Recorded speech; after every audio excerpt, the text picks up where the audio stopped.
हाँ जी, good evening class. चलिए start करते हैं अपना आज का केमिस्ट्री का न्यू लेक्चर।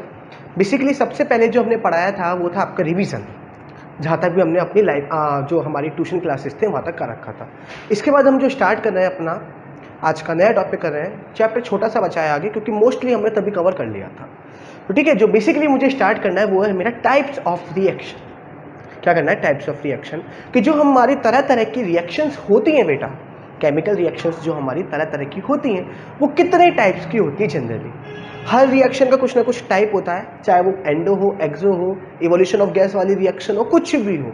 हर रिएक्शन का कुछ ना कुछ क्या होता है, एक टाइप होता है, कोई ना किसी न किसी से बिलोंग करती है। तो वो क्या है वही मैं बताऊंगा, वही हमें स्टार्ट करना है। ठीक है, चलिए स्टार्ट करते हैं। सबसे पहले तो देखिए देख बच्चों, जो हमारा सबसे पहले हमारी रिएक्शन आती है वो होती है बेटा मेरी कॉम्बिनेशन रिएक्शन। अभी मैं आपको शॉर्ट में सिर्फ समझा रहा हूँ, फिर हम इसको आज कॉम्बिनेशन रिएक्शन को अच्छे से पढ़ लेंगे। एक होती है क्या हमारी बेटा कॉम्बिनेशन रिएक्शन, दूसरी होती है बेटा मेरी डीकंपोजिशन रिएक्शन, तीसरी होती है बेटा डिस्प्लेसमेंट रिएक्शन, फोर्थ होती है बेटा डबल डिस्प्लेसमेंट रिएक्शन, फिफ्थ होती है बेटा हमारी रेडॉक्स रिएक्शन। बहुत इंपॉर्टेंट है, जिन्होंने पढ़ लिया हो सकता है कहीं से भी या स्कूल से भी थोड़ा बहुत पढ़ लिया हो, मेरी रिक्वेस्ट है प्लीज़ ज़रूर देखें वीडियो। ठीक है, थोड़ा सा रिवीजन हो जाएगा, चाहे क्या पता सारी चीज़ें वही मिले, एक रिवीजन हो जाएगा छोटा सा अपना, ज़्यादा बड़ी होगी नहीं वीडियो। ठीक, तो चलिए सबसे पहले आज हम स्टार्ट करेंगे बेटा बेसिकली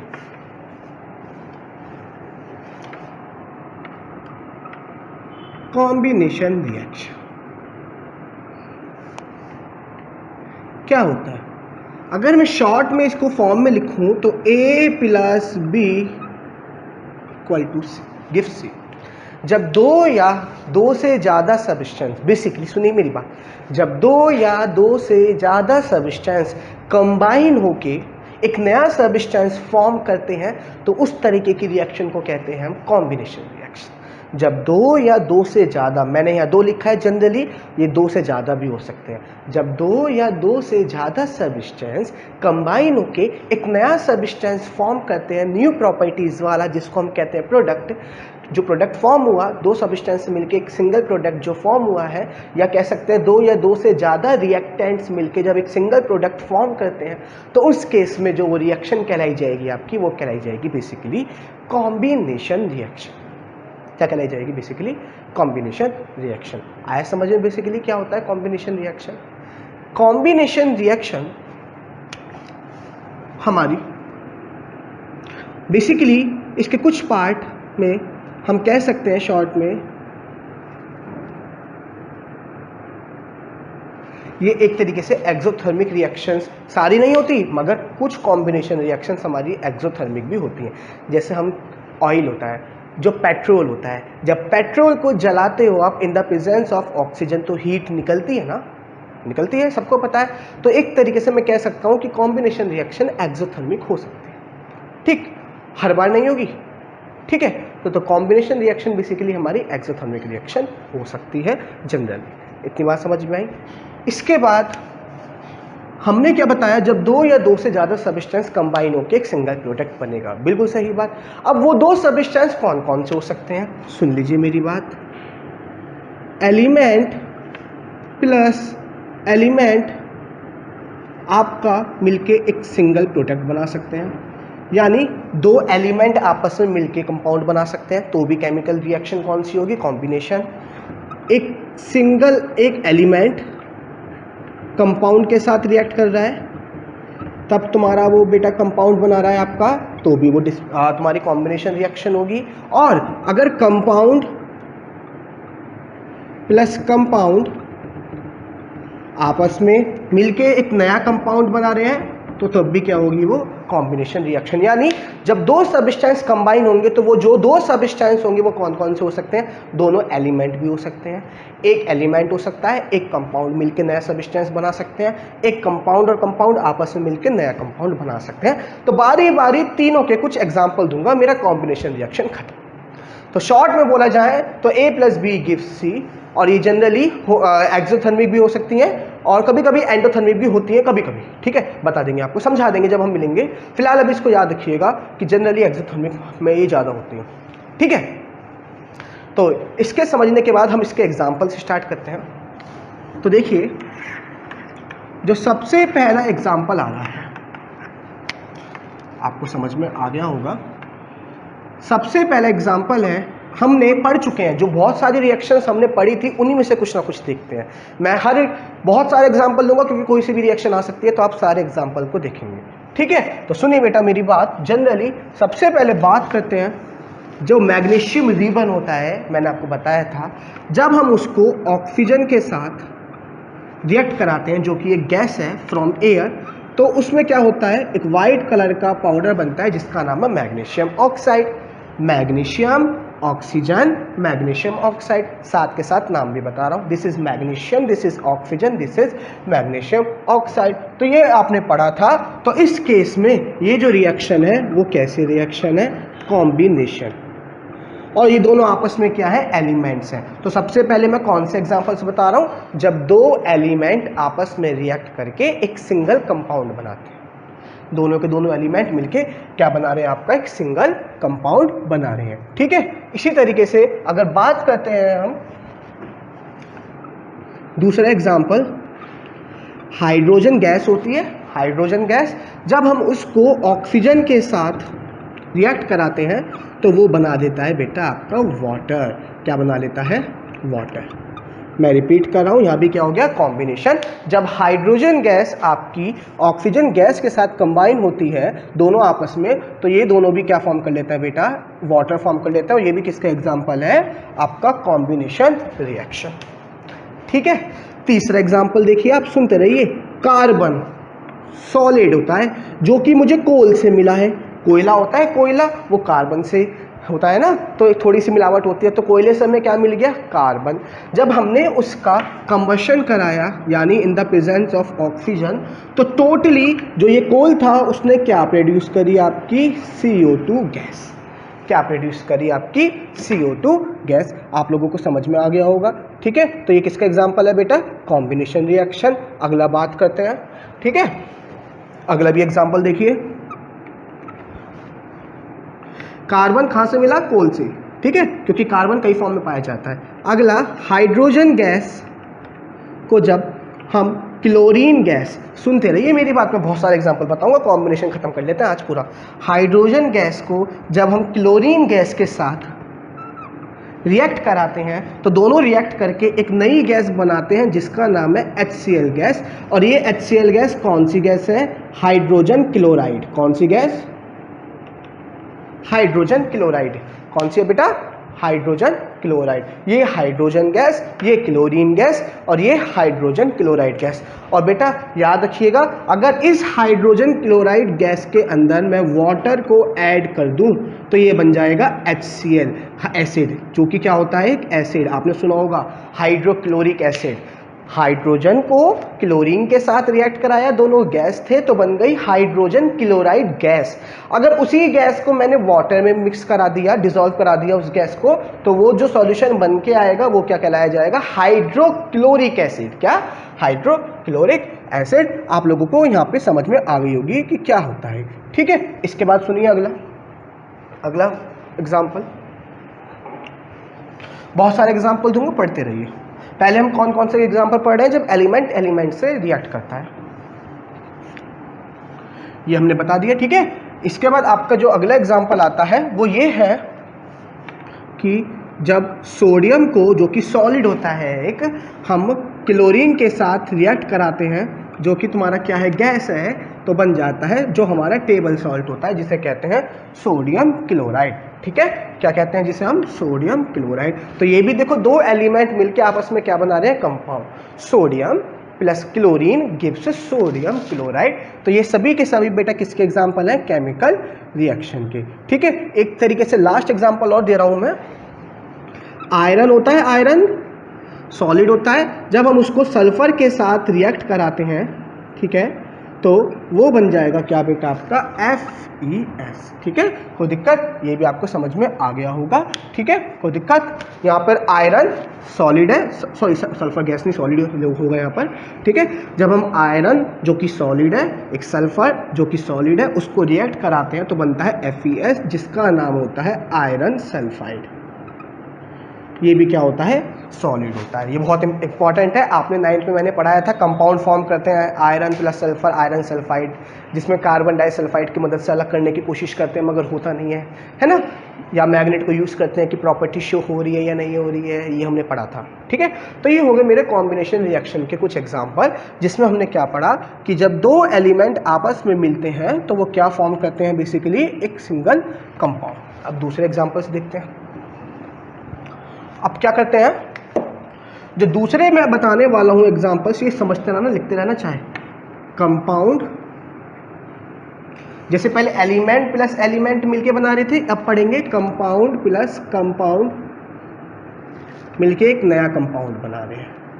ठीक है, ताकि आपको बहुत सारे एग्जाम्पल लिखे मिल जाए और आप लोगों को कोई दिक्कत ना हो। ठीक है, अब सुनिए, एक बार मैं एक डाल देता हूं बस। हाँ जी, तो जैसे कि सबसे पहला है एग्जाम्पल इसमें CaO, कौन बताएगा? सबको पता है इसका नाम क्या कहते हैं? कैल्शियम ऑक्साइड या फिर क्विकलाइन, पढ़ाया था मैंने, जो कि क्या होता है आपका एक सॉलिड होता है, जिसको अगर मैं वाटर में डालता हूँ, आप सबको पता है हमने सीखा था कि कैल्शियम ऑक्साइड को पानी में डाल देते हैं तो बहुत ज़्यादा साथ में क्या निकलती है? हीट निकलती है, और क्या बनता है? कैल्शियम हाइड्रोक्साइड, जो कि एक वाइट कलर का प्रेसिपिटेट होता था, पढ़ाया था, जो वाइट वॉशिंग में यूज़ होता है, और साथ में बहुत ज़्यादा हीट। तो देखो मोस्टली इन रिएक्शंस में हीट निकल रही है ना, तो इसलिए हम इसको जनरली क्या कहते हैं कि कॉम्बिनेशन रिएक्शन एक्सोथर्मिक रिएक्शन होती है।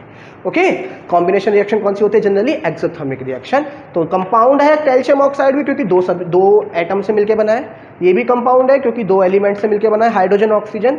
दोनों को जब एक दूसरे से कंबाइन कराया तो एक न्यू सब्सटेंस फॉर्म हो गया, जिसका नाम है कैल्शियम हाइड्रोक्साइड। ठीक है, और यही क्या होता है? व्हाइट कलर का पाउडर होता है, और इसे क्या कहते हैं बेटा? हम स्लेक्ड लाइम, पढ़ाया था मैंने। ठीक है, ये हो गया मेरा एक एग्जाम्पल। इसके बाद अगर किसी को दिक्कत है तो मुझे बताइए। ठीक है, अब इसके बाद जो मेरा दूसरा है, इसके बारे में मैं बहुत अच्छी बात बताऊंगा अभी आपको, आप सुनते रहिएगा मेरी बात ध्यान से। ठीक है, इंपॉर्टेंट पार्ट कुछ बताने हैं मुझे कि हाइड्रोजन गैस को कैसे डिटेक्ट करते हैं, कार्बन डाइऑक्साइड गैस को कैसे डिटेक्ट करते हैं, ये हमारे इंपॉर्टेंट पार्ट है। ये मैं आपको कल डिस्कस कराऊंगा, पहले आज पूरा कॉम्बिनेशन पढ़ लो। ठीक है, ये रिएक्शन बहुत इंपॉर्टेंट है बेटा, इसके बारे में मुझे और भी डिस्कस करना है आपसे, वो मैं हम कल डिस्कस करेंगे। अभी के लिए मैं पहले कॉम्बिनेशन मेन पार्ट बता रहा हूँ कि कॉम्बिनेशन होता क्या है। ठीक है, इसके बाद हम बात करते हैं अगर इसके दूसरे एग्जाम्पल की, तो दूसरे एग्जाम्पल में हमने क्या देखा कि जो हमारी अमोनिया गैस है, क्या है? जो मेरी अमोनिया गैस, NH3 क्या होती है बेटा मेरी जनरली? ठीक है, अमोनिया गैस होती है। जब हमने उसको HCl के साथ रिएक्ट कराया, जो कि हाइड्रोजन क्लोराइड गैस है, अगर यहाँ एक्वस होता तो ये एसिड होता है, G लिख दिया तो क्या बोलेंगे? हाइड्रोजन क्लोराइड, तो बनता है मेरा NH4Cl, जिसका नाम है अमोनियम क्लोराइड। जो इंपॉर्टेंट कंपाउंड्स हैं मैं उनके नाम आपके सामने लिखता चल रहा हूँ, और ये क्या होता है? बेसिकली जनरली आपका सॉलिड होता है। ठीक है, ये हो गया हमारा अमोनियम क्लोराइड। तो कोई दिक्कत? ये आपका नया प्रोडक्ट फॉर्म होता है। ठीक, तो ये मैंने कुछ एग्जांपल बताए जब कंपाउंड मिलकर नया कंपाउंड बनाते हैं। ठीक है, लास्ट एग्जांपल्स देख लीजिए। देखो 5 पहले हो गए, 2 ये एग्जांपल हो गए, सभी कॉम्बिनेशन रिएक्शन के पार्ट है, क्योंकि 2 चीजें मिलकर एक सिंगल चीज बना रही है। लास्ट देखिए, लास्ट अब मैं क्या बताऊंगा आपको, पहले पढ़ा एलिमेंट, दूसरा पढ़ा कंपाउंड। नाउ तीसरा क्या हो सकता है? जब एक एलिमेंट किसी दूसरे कंपाउंड के साथ रिएक्ट करके एक न्यू कंपाउंड को फॉर्म करता है, तो उस केस के मैं आपको एग्जांपल सामने बताने वाला हूं। तो सुनिए भैया, सबसे पहले एग्जांपल क्या आता है? ठीक है, कार्बन मोनोऑक्साइड एक गैस होती है बेटा। मैंने कोई भी रिएक्शन अभी बैलेंस नहीं लिखी, मैंने कोई भी रिएक्शन को बैलेंस करके नहीं लिखा है अभी। आपको अगर आती है तो बैलेंस करने की कोशिश करिए, वरना हम बैलेंसिंग को सीखेंगे बाद में, चिंता मत करो, पहले से सीखते रहो। और डेफिनेटली कुछ ना कुछ नई चीज़ें मिलेंगी बच्चों, प्लीज़ जितना पढ़ लो उतना कम है, तो सुनते रहिए मेरी बात। तो देखो सबसे पहला आता है कार्बन मोनोऑक्साइड गैस को जब हम ऑक्सीजन गैस के साथ रिएक्ट कराते हैं तो वो चेंज हो जाती है बेटा carbon dioxide gas. Carbon monoxide, मैं नाम लिख देता हूँ, या सिंगल ऑक्सीजन है ना, इसलिए कार्बन मोनोऑक्साइड को जब ऑक्सीजन के साथ रिएक्ट कराते हैं तो हो जाता है कार्बन डाइऑक्साइड। यहाँ कंपाउंड क्या है, कार्बन मोनोऑक्साइड, एलिमेंट क्या है, ऑक्सीजन। एक तरीके से ये समझ लो कि compound plus element gives new compound. तो कार्बन मोनोऑक्साइड कंपाउंड है, दो एलिमेंट से मिलकर बना है, ये एलिमेंट हो गया और क्या मिल गया, कार्बन डाइऑक्साइड गैस। आपको ये समझ में आ गया होगा कि जनरली क्या होता है, ठीक है। इसी तरीके से जो दूसरा है वो है सल्फर डाइऑक्साइड गैस को जब ऑक्सीजन गैस के साथ रिएक्ट कराते हैं तो बन जाती है sulphur trioxide gas. Sulphur dioxide gas को जब हमने रिएक्ट कराते हैं किसके साथ, ऑक्सीजन के साथ, this is sulphur dioxide gas है। ये इंफॉर्मेटिव बनाने के तरीके बताए थे मैंने, क्या लिख दो कंडीशंस, ये भी क्या है, एक ऑक्सीजन गैस और ये क्या हो जाएगा, सल्फर ट्राइऑक्साइड। तो ये सब बेटा आपके किसके एग्जाम्पल हैं, आपके जनरली कॉम्बिनेशन रिएक्शन के। तो यहाँ पर जो होता है आपका कॉम्बिनेशन रिएक्शन जब बेसिकली खत्म होता है, ठीक है। अब मैं आपको कुछ छोटी सी चीज़ें बताने वाला हूँ, ठीक है। एक छोटा सा टेस्ट बताने वाला हूँ, उसको कॉम्बिनेशन खत्म करते हैं आज, फिर कल हम स्टार्ट करेंगे डीकम्पोजिशन, ठीक है। या डीकम्पोजिशन का भी थोड़ा सा इंट्रोडक्शन दे देते हैं बस आज, ताकि आपको थोड़ा सा रिवाइज हो जाए कि होता क्या है, ठीक है। तो सुनिए, कॉम्बिनेशन रिएक्शन हो गया बेटा। मेरे पास आता है कि मैंने अभी जनरली क्या पढ़ी, एक पढ़ी हाइड्रोजन गैस, आज मैं एक चीज़ बताऊंगा और क्या पढ़ी, कार्बन डाइऑक्साइड गैस। मेरे पास क्वेश्चन आता है कि हाइड्रोजन गैस को कैसे, दोनों गैस निकल रही है मेरे पास, एक गैस इधर हाइड्रोजन, एक ट्यूब में कार्बन डाइऑक्साइड गैस है, मुझे कैसे पता कि कौन सी तो हाइड्रोजन गैस होगी, कौन सी कार्बन डाइऑक्साइड। यानी इसका कौन सा टेस्ट है, हम किसी चीज़ को पता लगाते हैं तो टेस्ट से ही तो पता लगाते हैं, तो वो क्या टेस्ट है जिससे मैं ये पता लगा सकूँ कि ये जो गैस सामने है वो हाइड्रोजन है या नहीं। तो याद रखिएगा, अगर कहीं भी हाइड्रोजन गैस होती है प्रेजेंट, अगर आप गलती से अब हम माचिस जला दो, कैंडल ले जाओ, लाइटर ले जाओ, तो वो पॉप साउंड के साथ बर्न होगी। Hydrogen gas always burn with a pop sound. मैं रिपीट कर रहा हूं, हाइड्रोजन गैस जो होती है वो always burn with a pop sound. Hydrogen gas को जब भी आप बर्न करोगे, मान लीजिए यहाँ मेरे हाइड्रोजन गैस है बहुत सारी, मैंने अगर माचिस जलाई, अगर वो पॉप साउंड आई एकदम थोड़ा जैसे पॉप होता है, हल्का सा थोड़ा सा धमाका, छोटा बहुत थोड़ा पॉप साउंड, तो उस केस में मैं कह सकता हूँ कि वो जो गैस है मेरी वो क्या है, हाइड्रोजन। और अगर पॉप साउंड नहीं आई तो वो कोई और सी गैस है, तो फिर कोई और सा टेस्ट करके देखेंगे। मगर हाइड्रोजन गैस के लिए पहला टेस्ट क्या है कि always burn with a pop sound. दूसरा, अगर हाइड्रोजन गैस को, ठीक है, ये वाटर के अंदर हमेशा अपवर्ड डिस्प्लेसमेंट शो करती है, अगर आपने क्या करा, ये सिंपली खैर बबल्स के रूप में बाहर आ जाती है, ये तो सबको ही पता होगा, कॉमन चीज़ है कि गैस हमेशा बबल्स के रूप में, ये मैंने इसके अंदर हाइड्रोजन गैस पास कराई तो ये नीचे ना जाके, नीचे जाएगी पहले और फिर अपवर्ड डिस्प्लेसमेंट होते हुए ऊपर की तरफ आ जाएगी। यानी अगर हम किसी भी गैस को, इसमें हाइड्रोजन गैस को अंदर कराते हैं पानी के पास, तो पानी के अंदर पास कराने के बाद वो गैस बबल्स के रूप में अपवर्ड डायरेक्शन, मतलब ऊपर की तरफ आते हुए बाहर निकल जाएगी, ठीक है। तो हाइड्रोजन गैस, और फिर यहाँ पे हम क्या करेंगे, माचिस जला के देखेंगे, अगर ये पॉप साउंड के साथ बर्न हो गई तो hence it is a hydrogen gas, otherwise नहीं। तो हाइड्रोजन गैस को टेस्ट करने का तरीका क्या है, पहले उसे वाटर में पास कराओ, उसका अपवर्ड डिस्प्लेसमेंट होगा, बबल्स आ जाएंगे ऊपर, वहाँ माचिस जलाओ, माचिस जलाने पर अगर ये पॉप साउंड के साथ बर्न हो गई तो हम कह सकते हैं कि वो गैस कौन सी है, हाइड्रोजन गैस। तो hydrogen gas always burn with a pop sound. आप लोगों को बेसिकली यहाँ तक समझ में आ गया होगा कि ये क्या होता है। इसका जो टेस्ट है ये हम कल पढ़ाएंगे, बहुत इंपॉर्टेंट टेस्ट है जो मैंने बताया, इसमें reaction calcium oxide plus water, calcium hydroxide, quick lime वाली, उसमें इसका यूज़ होगा टेस्ट में, इसके टेस्ट में उनका यूज़ है, तो वो हम सिखाएंगे बाद में, कल सिखा देंगे। फिलहाल के लिए हाइड्रोजन का मैंने आपको टेस्ट बता दिया है कि ये हमेशा बर्न होता है पॉप साउंड के साथ। आगे सुनिए, एक छोटा सा मेरा कॉम्बिनेशन रिएक्शन तो खत्म। अब ये छोटी सी मैं आज इंट्रोडक्शन दे रहा हूँ इसका, डीकम्पोजिशन खत्म करते ही इनको स्टार्ट करने से पहले मैं कार्बन डाइऑक्साइड वाला कल एक्सपेरिमेंट बताऊंगा और डिस्प्लेसमेंट भी कल इंट्रोडक्शन दे देंगे। तो बेटा दूसरी आती है डीकम्पोजिशन रिएक्शन। ये बेटा अपोजिट है कॉम्बिनेशन रिएक्शन का, जो भी मेरी कॉम्बिनेशन रिएक्शन थी उसका अपोजिट। उसका उल्टा है। कॉम्बिनेशन में क्या होता था, दो या दो से ज़्यादा सब्सटेंस मिलकर एक न्यू प्रोडक्ट फॉर्म करते थे। यहाँ एक सिंगल सब्सटेंस दो न्यू सब्सटेंस में टूट जाता है और इस तरीके को कहते हैं डिकम्पोजिशन। आज केवल इसका ऊपर का बताऊंगा, इसके एग्जांपल्स कल देंगे ताकि आपको समझ में आए। डिकम्पोजिशन रिएक्शन क्या होती है जनरली, ये कॉम्बिनेशन रिएक्शन का अपोजिट होती है। कॉम्बिनेशन में कंबाइन होते हैं कि दो सब्सटेंस कंबाइन होकर न्यू फॉर्म। डिकम्पोजिशन का मतलब होता है बेटा टूटना, ब्रेक होना। तो जो डिकम्पोजिशन रिएक्शन में है कि जब एक सिंगल कंपाउंड दो या दो से ज़्यादा प्रोडक्ट्स में ब्रेक हो जाता है, डिकम्पोज हो जाता है। डिकम्पोज मतलब टूट जाना ना, पढ़ा होगा। डिकम्पोजिशन हो जाता है, उसका डिकम्पोजर्स करवाते हैं। ऐसे ही यहाँ पर जब एक सिंगल सब्सटेंस दो या दो से ज़्यादा सब्सटेंस में ब्रेक हो जाता है तो ये कहलाती है डिकम्पोजिशन रिएक्शन। और याद रखिएगा डिकम्पोजिशन रिएक्शन हमेशा ऑलवेज एंडोथर्मिक रिएक्शन होती है। जैसे वो एक्सोथर्मिक होती थी, ये क्या है, एंडोथर्मिक रिएक्शन। डिकम्पोजिशन रिएक्शन हमेशा कैसी रिएक्शंस होती है बेटा, एंडोथर्मिक रिएक्शन। क्योंकि जब आपको किसी चीज़ को ब्रेक करना है तो उसको एनर्जी तो देनी पड़ेगी। तो यहाँ पर हमेशा हमें क्या देनी पड़ती है, ऑलवेज यूज सम एनर्जी, ठीक है।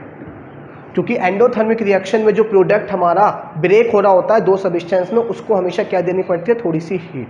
अब वो हीट कह रहा हूँ, एनर्जी क्या देनी पड़ती है हमें, थोड़ी सी एनर्जी।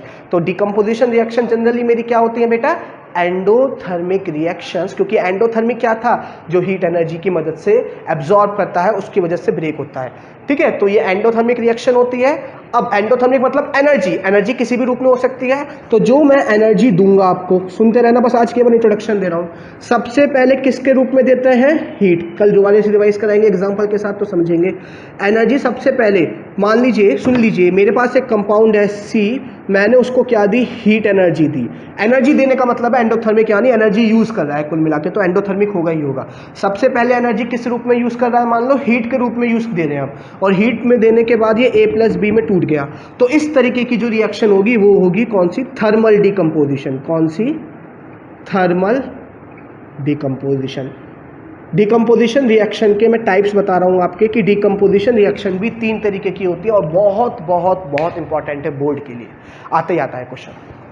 तो डिकम्पोजिशन रिएक्शन, सिंगल प्रोडक्ट दो या दो से ज़्यादा में टूटता है, हमेशा एंडोथर्मिक होता है, कुछ हीट कह रहा हूँ, कुछ एनर्जी यूज़ करता है। अब वो एनर्जी अगर हमारी in the form of heat use होता है, कंपाउंड हीट के रूप में यूज़ करता है सी, और दो में टूट जाता है, तो ऐसी रिएक्शंस को क्या कहेंगे, थर्मल डिकम्पोजिशन। है तो डिकम्पोजिशन दो चीज़ों में टूट रहा है, मगर किसकी मदद से, हीट की मदद से, तो नाम आ गया थर्मल डिकम्पोजिशन। थर्मल का बेसिक मतलब हीट ही होता है बेटा, ठीक है।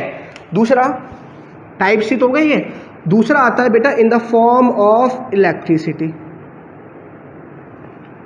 In the form of electricity, मान लीजिए क्या है, मेरे पास एक सब्सटेंस है D और वो E+F में टूट गया, मगर किसकी मदद से, इलेक्ट्रिसिटी की मदद से। क्योंकि इलेक्ट्रिसिटी इज ऑल्सो एनर्जी। जैसे हम वाटर के अंदर इलेक्ट्रिसिटी पास कराते हैं तो वो हाइड्रोजन और ऑक्सीजन में टूट जाता है। एग्जाम्पल कर समझाऊंगा, इंपॉर्टेंट टॉपिक है, इसलिए कल दोबारा से रिवाइज होगा ये वाला, इसलिए मैंने आज खत्म नहीं कर रहा हूँ इससे, ठीक है। तो थर्मल डिकम्पोजिशन हो गया पहला। दूसरा, अगर हम एनर्जी किसके रूप में दे रहे हैं, इलेक्ट्रिसिटी के रूप में यूज कर रहा है कंपाउंड टूटने के लिए, तो क्योंकि कुछ कंपाउंड हीट यूज करते हैं, कुछ क्या करते हैं, इलेक्ट्रिसिटी। तो उस तरीके से जो हमारी डिकम्पोजिशन कहलाया जाएगा वो होगा इलेक्ट्रोलाइटिक डिकम्पोजिशन।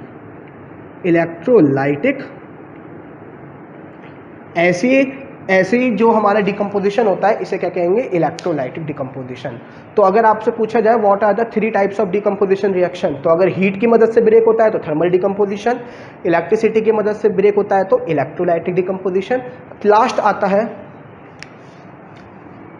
आप कंफ्यूज मत होना, तीसरा आता है बेटा मेरा क्या, सनलाइट की मदद से। कि अगर मैंने इसको किसी चीज़ को सनलाइट में रख दिया तो सनलाइट। तीसरा क्या आता है, हमने अपने पास से हीट दी, अब क्या है, सनलाइट में एक्सपोज कर दिया, कोई सब्सटेंस है उसको सनलाइट में रख दिया, धूप में रख दिया, कहोगे वो तो हीट ही होती है।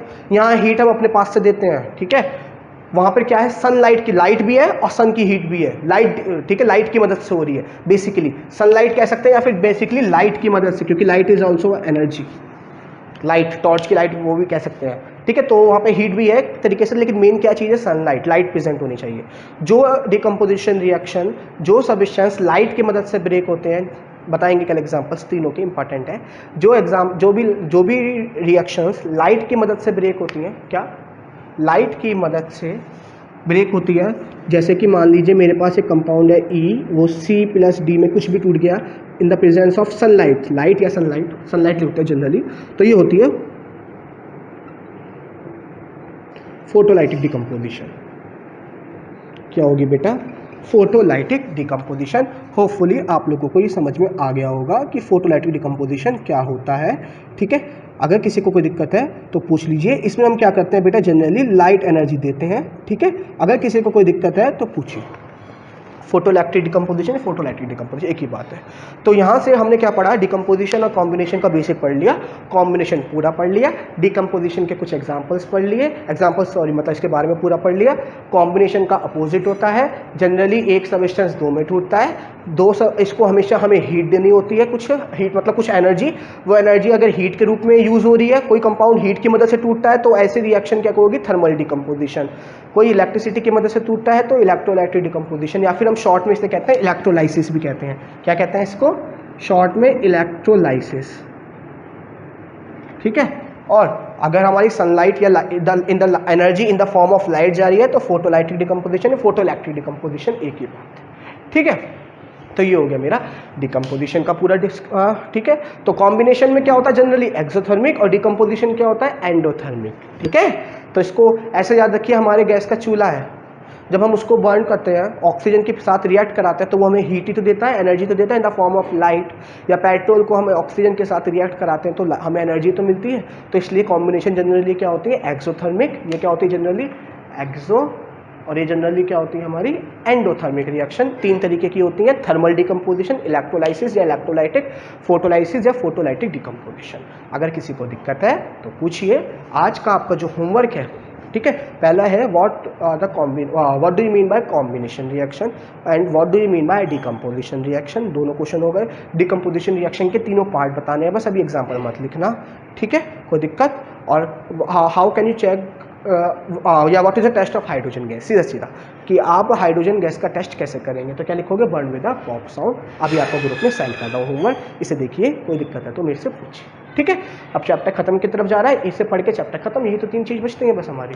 ठीक, कल या परसों में खत्म कर देंगे, फिर बायो का स्टार्ट करेंगे, इंपॉर्टेंट चैप्टर, बढ़िया सा, एक जो भी स्कूल किसी के स्कूल में नहीं हुआ होगा, इंटरेस्टिंग होगा। ठीक है, चलिए, थैंक यू क्लास।